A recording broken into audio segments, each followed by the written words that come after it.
Il caso più eclatante degli ultimi mesi, rimbalzato sulle cronache nazionali, è quello del bimbo di Cittadella, vittima di una logorante contesa tra i genitori, strappato poi con veemenza ai compagni di classe in nome di una legge che troppo spesso dimentica la parola sensibilità.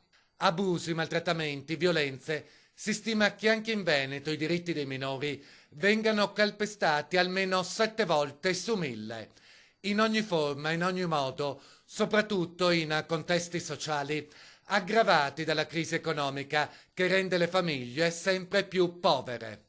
Questo è un indice di vulnerabilità altissimo perché già questa situazione ci dà l'idea di quali siano i primi diritti fondamentali, mi riferisco alla nutrizione, alla casa, alla salute, all'istruzione, in cui questi minori non si trovano in condizioni di beneficità. Di tutto questo si è discusso nel corso di un convegno dal titolo Il minore al centro, che ha voluto richiamare alla massima responsabilità educatori, giornalisti, operatori e magistrati, soprattutto alla luce di alcuni dati inequivocabili. Esistono alcune statistiche, alcune ricerche in materia che stimano nel 75% le denunce false di abuso in caso di separazione conflittuale tra coniugi, e questa è una tematica che non possiamo sottovalutare. Non possiamo abbassare la guardia sul fenomeno abuso, ma non possiamo nemmeno ipersensibilizzare al problema, perché rischia quello di creare molti falsi positivi.